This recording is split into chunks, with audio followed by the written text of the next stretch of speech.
Ngeri memang membayangkan dampak apa yang akan terjadi di depan. Saya juga jelas tidak akan memilih Anies Baswedan karena saya ngeri dengan circle-nya yang ganas-ganas, yang menghalalkan segala cara untuk menang, yang memakai agama sebagai barang dagangan, dan menggunakan kekerasan sebagai senjata untuk menang. Sekali kelompok radikal itu menguasai negara kita, maka yang pertama akan mereka hilangkan adalah pendidikan. Kenapa mesti pendidikan? Karena menguasai orang bodoh itu jauh lebih gampang. Jadi kebayangkan apa yang sudah dibangun oleh Jokowi selama 10 tahun memimpin akan musnah karena dirusak dengan alasan yang tidak sesuai dengan nafas agama. Di saat Anies menjadi pemimpin, kelompok intoleran dideketin seperti FPI, HTI, mana pernah dia menentang? Tidak pernah. Ini kelompok-kelompok ini berkembang biak, malah mungkin dibantu oleh Anies keuangan. Ini kan berbahaya. Kalau tipe Anies ini menjadi pemimpin, ini negeri 20 tahun akan datang akan terjadi perang saudara. Kita tahu Anies lahir dari apa? Politik identitas. Yang dia dulu melabeli kafir semuanya kepada yang non-muslim. Saya mintalah kepada muslim yang waras dan kepada kelompok minoritas. Janganlah Anda memilih pemimpin yang berkarakter seperti Anies. Dia bukan pemimpin yang bermental Pancasila.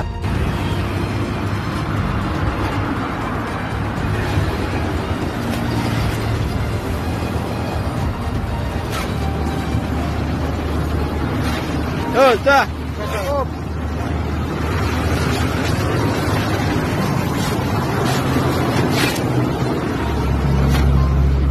Dah, yuk. Kafir.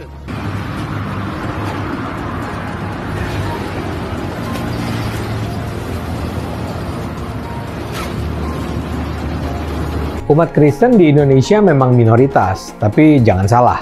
Umat Kristen akan memegang peran menentukan apakah Anies akan menang dalam Pilpres 2024. Kalau secara perlahan semakin banyak orang Kristen yang berpaling ke Anies, yang akan menang nantinya sangat mungkin Anies. Suara pemilih Kristen di Indonesia adalah sekitar 10% lah. Kalau ekstrimnya semua warga Kristen memilih Ganjar, artinya Ganjar akan mendapat tambahan 10% suara dan Ganjar akan menang. Nah, itulah saya katakan kekompakan suara pemilih Kristen akan menentukan. Begitu suara pemilih Kristen terbelah secara timpang, Anies akan bisa mengalahkan Ganjar. Anies tahu jagoannya itu hanya akan menang kalau bisa memecah suara pemilih Kristen. Sekarang semua bergantung pada umat Kristen. Kekompakan pemilih Kristen akan menentukan apakah pada akhirnya Indonesia akan dipimpin Anies atau Ganjar. Relawan Ganjar yang mendorong-dorong Pak Jokowi untuk menjadi ketua umum. Yang pertama. Yang kedua, ada orang yang mendorong-dorong Mbak Puan diperiksa KPK. Menurut saya, ini bagian yang dari banyak kelompok yang ada di media sosial yang mengatasnamakan relawan itu juga saling berbagi informasi seperti ya relawan abal-abal. Saya hanya mengingatkan saja, yang pertama tentu Pak Jokowi bukan tipe yang itu. Dua, tidak menjadi penumpang liar yang kemudian membuat isu-isu yang tidak penting yang mengacaukan situasi. Kayaknya hati-hati, mulai ada yang saling memanfaatkan dan mengadu domba. Gubernur Jawa Tengah, Ganjar Pranowo, ternyata menjadi rujukan favorit para pemilih pemula sebagai capres. Gimana Kadrun? Puyeng nggak tuh? Masyarakat telah menilai bahwa Ganjar adalah sosok yang dianggap paling layak meneruskan kepemimpinan Presiden Jokowi. Elektabilitasnya Anies merosot ya seiring mulai terkuaknya kontroversi dari kepemimpinan Anies di Jakarta. Gen Z juga tahu kalau Anies adalah sosok yang didukung kelompok intoleran yang membuat Pilgub DKI 2017 menjadi sangat kotor. Politik identitas yang mengarah ke perpecahan seperti yang dikeluarkan pendukungnya Anies, yaitu Kadrun bin Kampret. Kafir lah, laknat lah, PKI lah, ya cuman itu doang kemampuannya. Itulah pendukung Anies. Jangan pernah takut melawan Kadrun yang cuma pengen Indonesia hancur. Bu Mega itu pasti akan mendukung yang rakyat pengen. Makanya dia selalu dukung yang petahana, yang baik. yang kerja. Itu saya udah kenal beliau lama. Saya pikir Pak Jokowi juga tahu kan mana teman sahabat yang benar gitu kan. Kalau dibilang Cina-Cina gitu kan, bilang kasih tahu dia Cina mana. Enak aja lo ngomong Cina. Belum pernah tabok Cina ya lo Cina-Cina. Jadi kita buktiin bahwa kita siapa lebih jagoan untuk bela negara. Nanti orang bisa ngerti kok mana yang pencitraan, mana yang pengaturan. Nggak bilang gini dong, aduh sayang ya Ahok nggak jadi gubernur lagi ya. Kalau dia jadi gubernur pasti hebat. Saya kira di Indonesia nggak ada orang sehebat saya lagi. Yang dijolimin, terus digagalin, mana ada pemerintah di Indonesia yang semua rapat tuh berani diupload di YouTube. Sampai semua kebijakan, sampai semua anggaran kita transparan. Dan tidak ada penarikan tunai. Anda kira sungai bisa bersih tuh udah mecat berapa orang baru bisa sungai bersih? Itu masalah. Kalau saya dianggap mecat orang itu tidak santun, nggak ada Jakarta hari ini. Saya baru saja melewati tol apa tadi? Serpong. Bayar berapa? 22.000. Suwe emang lo pada? Suwe banget bener. Najis dah gua lo. Najis bener-bener dah gua dah. Gua mau pulang ke rumah gua. Orang bilang jangan lewat tol, jangan lewat tol. Bapakmu yang lo yang ngajarin jangan lewat tol. Nah kan saya makan semua pada lewat sono semua. Gua mau jalan pulang ke rumah gua. Bisa lewat sini. Lewat sono muter-muter. Lo yang bikin, lo yang apa disuruh paksa. Apaan sih di negeri ini? Kayak budak gua nyari duit buat lo pada semua. Kebenaran saya memilih untuk menjadi cawapres karena kita melihat figur cawapres saat ini sangat memprihatinkan, maka saya memilih untuk posisi sebagai cawapres. Benar-benar kita siap untuk menjadi cawapres begitu. Karena memang saya ada di salah satu beberapa wadah yang sama dengan Bapak Anies Baswedan, tentunya dengan kebijakan Ijtima Ulama. Menerima atau tidak dengan saya itu bisa kebijakan pribadi Anies, bisa nanti kebijakan partai yang mendukung Anies. Kalaupun Anies mau, saya juga bisa gak mau. Apakah Anies masih sejalan dengan kita? Pasti insya Allah. Saya sudah berjuang saat ini untuk menerima sebagai calon wakil presiden. Novel Pak Mumin layak, pantas jadi cawapres. Dia didukung 150 juta rakyat Indonesia mendukung Novel Pak Mumin. Nah, orang ini bebal, muka tembok. Anies melirik aja enggak gitu kepada Novel Pak Mumin. Baru beberapa hari PJ Gubernur DKI Jakarta Heru Budi Hartono dilantik ya. Lah kok gerombolan kadrun sudah pada panik coba. Apalagi ketika layanan pengaduan era Ahok diaktifkan lagi. Entah kenapa ya, ketika layanan pengaduan masyarakat di era Ahok mulai diaktifkan, tiba-tiba banyak sekali kadrun dan oposisi yang emosi coba. Nah sekarang pertanyaannya, mengapa mereka ini mudah sekali emosi ya? Apakah jangan-jangan mereka itu takut ada sesuatu yang terbongkar? Salah satu warisan dari Gubernur DKI Jakarta sebelum Anies Baswedan, yaitu Basuki Cahayapurnama atau kita kenal dengan panggilan Ahok, yang saya harus angkat topi adalah dia membuka pengaduan langsung di Balai Kota DKI. Itulah kenapa Ahok dulu waktu menjabat, di luar perilaku kontroversialnya ya, mendapat cinta dari warganya. Sayangnya dia dulu kalah hanya karena propaganda hitam bahwa dia dianggap penista agama. Budaya bagus yang dibawa Ahok kemudian diteruskan lagi oleh pejabat sementara Gubernur DKI Heru Budi Hartono. Kalau masalah oknum ini diadukan lewat aplikasi, ya sudah pasti ya pengaduan ini nggak akan sampai ke pimpinan tertinggi dan sudah hilanglah di jalan.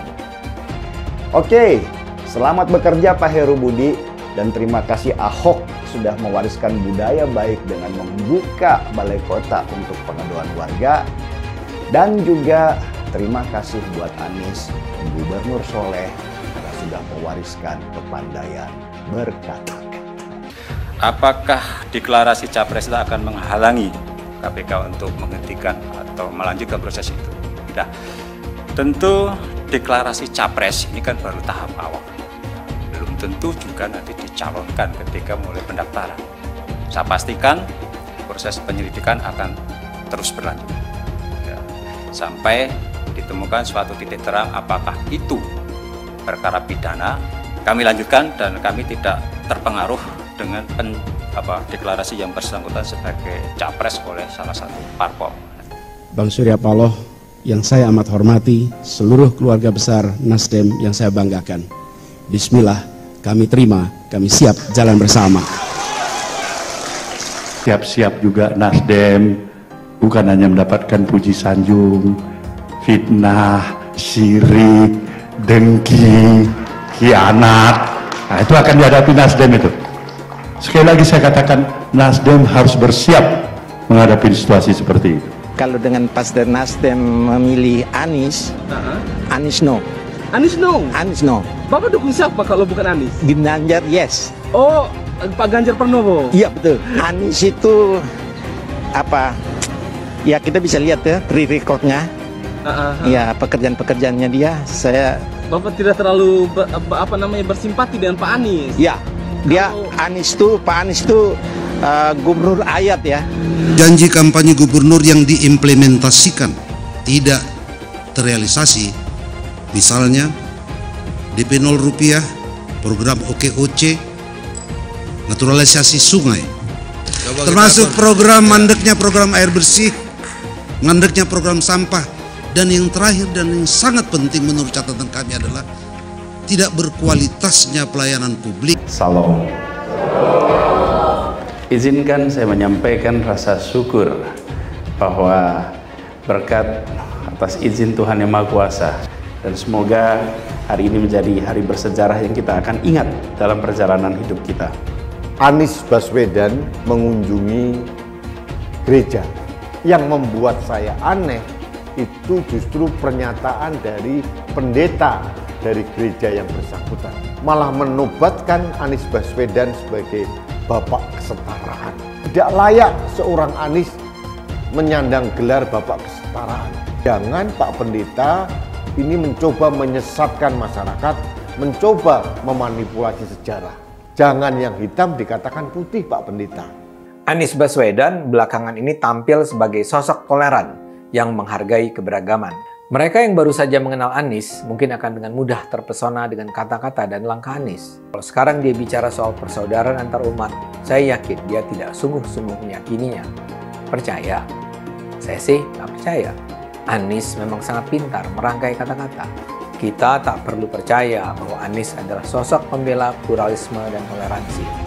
Bapak Ibu, saudara-saudaraku, akhir-akhir ini ramai sekali ceramah seorang yang melarang kita untuk berteman dengan orang dari agama lain. Sudah 77 tahun negara Kesatuan Republik Indonesia merdeka.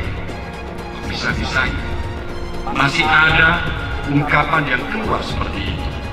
Saya ingatkan, jangan ada lagi politik identitas. Jangan ada lagi politisasi agama. Penjajahan di depan mata itu di Jakarta. Kita semua pribumi ditindas. Kini saatnya kita menjadi tuan rumah di negeri sendiri. Saya bilang, Nis, ente nggak bisa jadi presiden. Kenapa? Karena presiden adalah orang Indonesia asli, saya bilang. Ini loh pejabat A kelakuannya ini, bohongnya ini, B ini, Anda sebarin, pusing ya. Sebagai orang beriman, jabatan itu amanah Tuhan. Tapi kamu lakukan melanggar aturan Tuhan untuk mendapatkan jabatan itu. Berarti jabatan bukan amanah Tuhan, amanah hantu kan. Rakyat yang butuh pejabat yang jujur gitu. Terus saya tanya, kenapa mau pilih saya? Ya, kamu jujur. Ya, sama kayak korupsi gitu kan. Ketahuan arus orang marah-marah gak kepilih, ya sudah. Kan saya kan cuma 2 aja. Bukan minyak babi ya, asing-asing, Cina lah, kafir lah. Jangan sampai Indonesia jatuh ke tangan pembohong. Jangan sampai Indonesia jatuh ke tangan Anies Baswedan.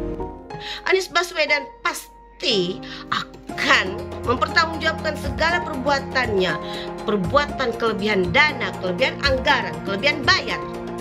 Di semua proyek-proyek Pemprov DKI dan semua kroni-kroni dan kroco-kroco Anies Baswedan juga akan mempertanggungjawabkan semua perbuatannya. Dan ya pastikan itu sebelum Pilpres 2024.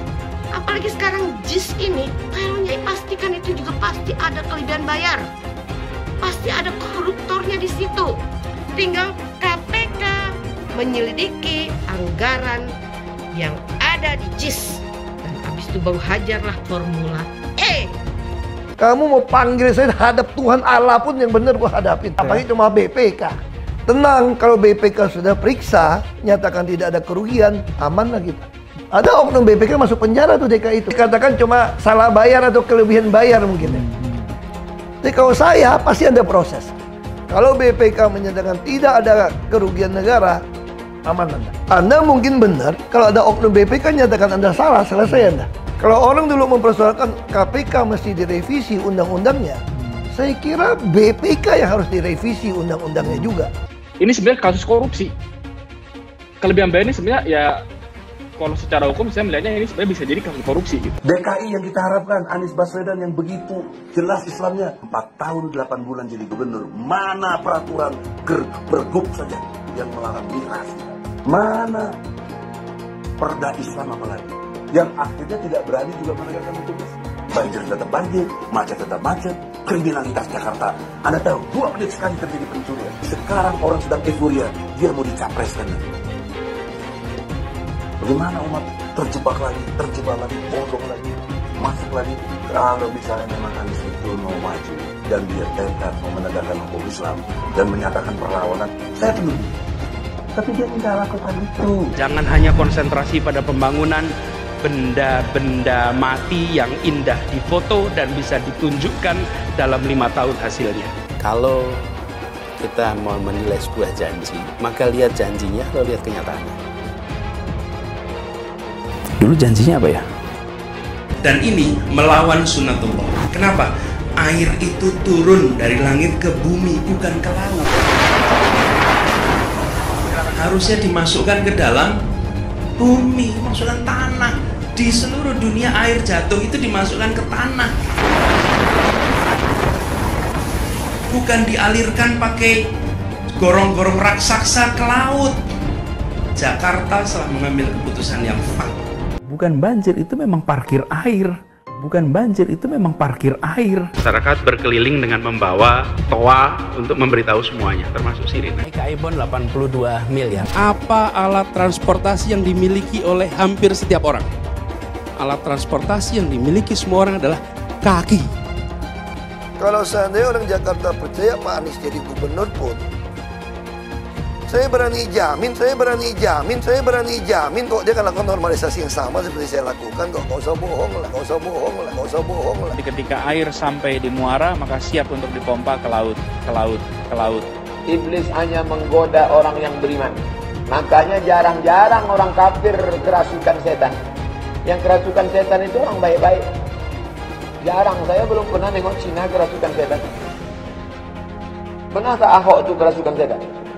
Enggak, setannya juga. Karena sesama setan dilarang saling menggoda. Karena di salib itu ada jin kafir. Haleluya. Kepalanya ke kiri apa ke kanan?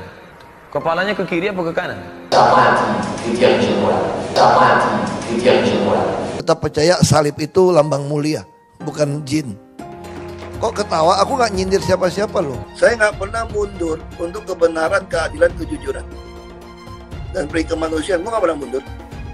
Dan gue nggak pernah takut juga sama lu. Siapapun yang rasis, gue akan hadapin.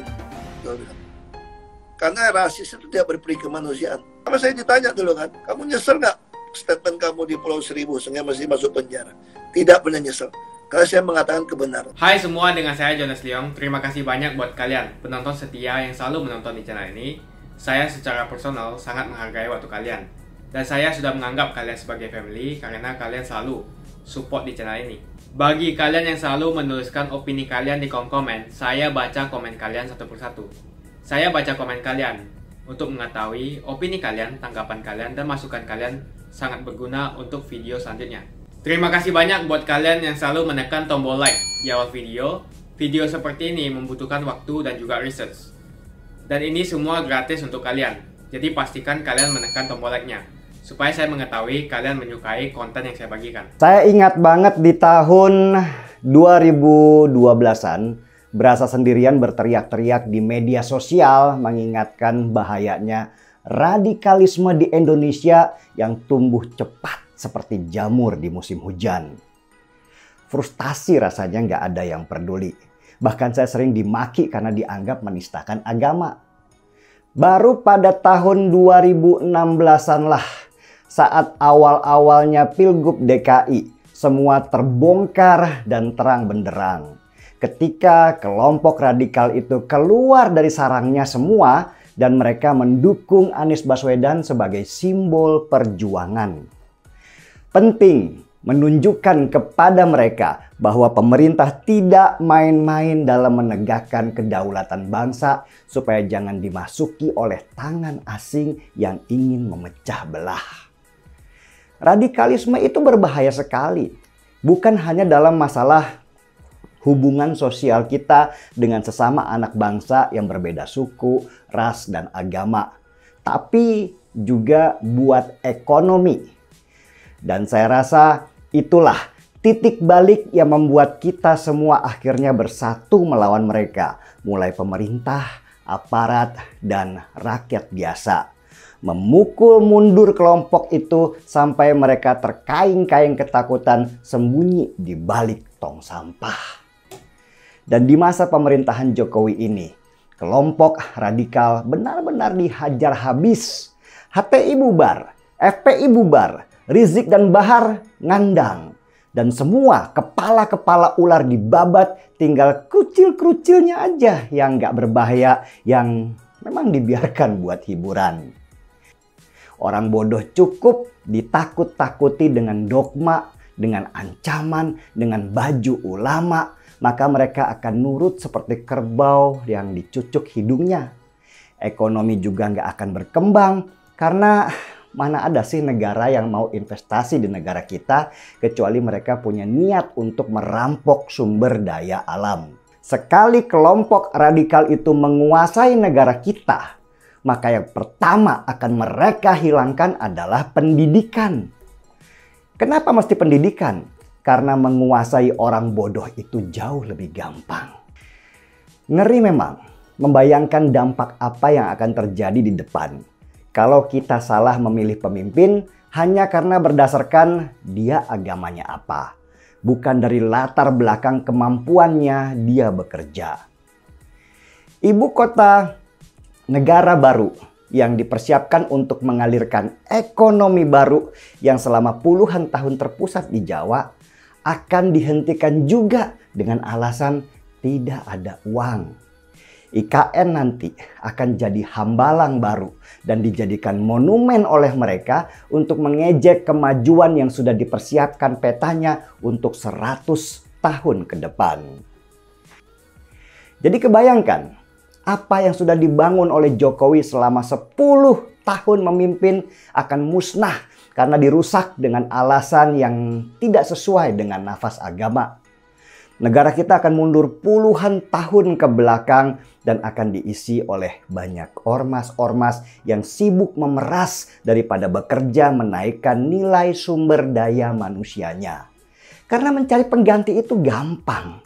Tetapi mempertahankan apa yang sudah dibangun dan mengembangkannya supaya bisa lebih besar, itulah yang susah. Saya jelas tidak akan memilih Prabowo Subianto. Karena beliau sudah tua, sudah waktunya istirahat. Dan kalau dipaksakan untuk menjadi pemimpin negeri ini, ditakutkan menjadi tidak fokus dan gampang dimanipulasi oleh orang-orang sekitarnya. Karena itulah di masa mendekati Pilpres 2024 ini, kita seharusnya punya mindset yang sama bahwa kita tidak mencari pengganti Jokowi. Yang kita cari adalah orang yang bisa meneruskan tongkat estafet Jokowi. Orang yang punya frekuensi yang sama dengan Jokowi. Yang punya sifat yang sama dan berasal dari rakyat kecil yang juga mengerti kita. Saya juga tidak bisa memilih Sandiaga Uno atau Ridwan Kamil. Karena buat saya mereka itu terlalu genit dalam berpolitik dan bukan model orang yang mengerti cara mengurus negara. Lagian juga hasil survei mereka nggak signifikan untuk memenangkan pertarungan. Saya juga jelas tidak akan memilih Anies Baswedan karena saya ngeri dengan circle-nya yang ganas-ganas, yang menghalalkan segala cara untuk menang, yang memakai agama sebagai barang dagangan, dan menggunakan kekerasan sebagai senjata untuk menang. Mungkin pilihan saya satu-satunya adalah Ganjar Pranowo. Karena selain dia punya rekam jejak yang bagus dalam melawan radikalisme, dia juga dekat dengan rakyat kecil dan menjadi bagian dari kita semua. Lagian, sekali lagi, saya tidak mencari pengganti Jokowi. Saya hanya mencari siapa penerus Jokowi. Sekarang tim buzzer Anies Baswedan lagi sibuk nih konsolidasi dan berkolaborasi. Konsolidasi tim buzzer Anies dianggap penting karena pertarungan merebut suara publik di media online dan medsos. Konsolidasi tim buzzer Anies bocor ke publik karena keteledoran Musni Umar. Mantan Rektor Universitas Ibnu Khaldun keceplosan, cerita di akun Twitternya. Sekarang Anies menggebu-gebu, menggalang opini publik karena waktu terus berjalan mendekati Pilpres 2024. Dia menuliskan dirinya bertemu dengan tim buzzer Anies. Di cuitan 22 Oktober, ia bilang, siang sampai sore hari ada latihan relawan digital Anies Baswedan. Ternyata baru-baru ini cuitan Musni tanggal 29 Oktober dihapus. Tapi bukti screenshot cuitan sudah terlanjur, netizen tahu. Ia dan Dr. Sulhan memfasilitasi pertemuan tim medsos Anies dengan relawan digital Anies. Tujuan pertemuannya adalah untuk kolaborasi. Ini bukti bahwa Anies juga secara serius memelihara tim buzzer. Lucunya, kubu pendukung Anies sering berlagak suci. Mereka sering menghina netizen yang membela posisi pemerintah sebagai buzzer RP. Kenapa dihapus? Jelas, karena cuitannya akan menjadi bumerang dan bisa mempermalukan. Pertama, ini bukti bahwa Musni Umar menjadi fasilitator tim buzzer Anies. Mereka menyerang lawan-lawan politik Anies dengan keras. Mereka nggak segan mempermainkan hoax dan pelintiran informasi.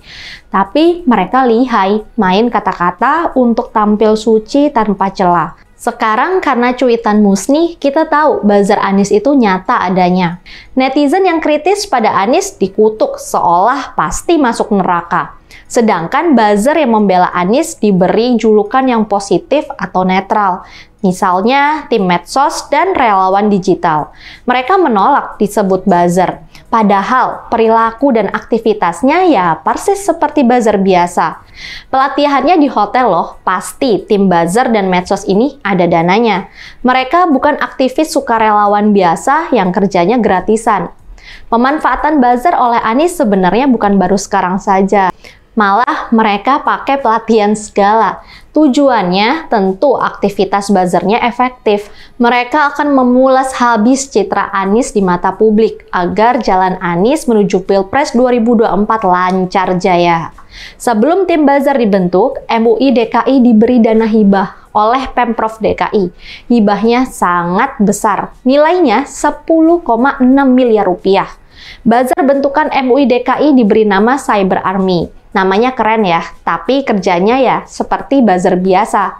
Setahun lalu, November 2021, Anies memiliki tim buzzer lain. Sekarang cukup istimewa karena pakai embel-embel agama. Tim buzzer ini dibentuk oleh Majelis Ulama Indonesia atau MUI DKI Jakarta. Munahar berdalih Cyber Army dibentuk karena maraknya informasi hoax. Hoax itu dapat memecah belah umat, terutama umat Islam dan ulama. Ketua Umum MUI DKI Jakarta, Munahar Mukhtar, membela pembentukan buzzer itu. Munahar bilang, pembentukan Cyber Army adalah gagasan MUI DKI. Cyber Army dibentuk untuk melawan buzzer yang menyerang ulama, juga untuk membela Gubernur DKI Anies Baswedan. Lukman menyayangkan merosotnya status lembaga MUI DKI Jakarta. MUI DKI telah menjadi subordinat kepentingan politik perorangan, kata Lukman.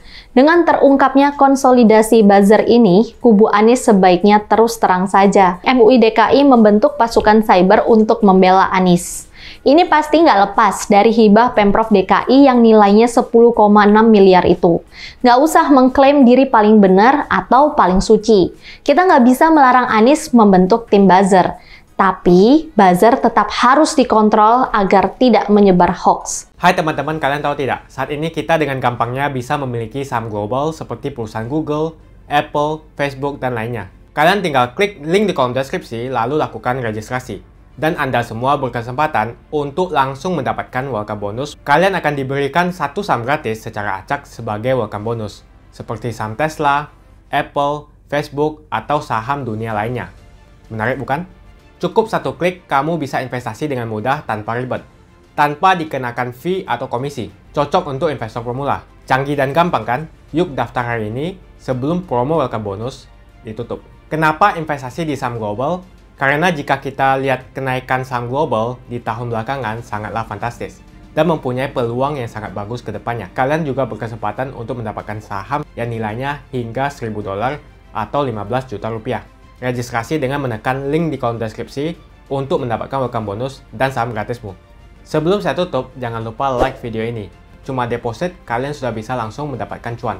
Ajak teman-temanmu untuk berinvestasi di saham Amerika karena peluang dan potensi yang sangat bagus berinvestasi di saham yang berskala global. Makasih banyak buat kalian yang nggak skip dan nonton video ini sampai habis. Saya secara personal sangat menghargai waktu kalian. Makasih banyak buat kalian yang sudah tekan tombol subscribe. Dan makasih banyak buat kalian yang sudah tekan tombol loncengnya. Jangan lupa bagikan informasi ini ke teman atau family Anda. Mungkin teman atau family Anda membutuhkan investasi ini. Oke guys, sekian dulu dari saya. Jangan lupa follow Instagram saya di @johannesleongofficial untuk kata-kata motivasi setiap harinya. Bagi kalian yang termotivasi nonton video ini, ayo like video ini dan subscribe di channel ini. Dan buat kalian yang sudah subscribe di channel ini, jangan lupa tekan tombol loncengnya supaya kalian mendapatkan notifikasi setiap kali saya upload video.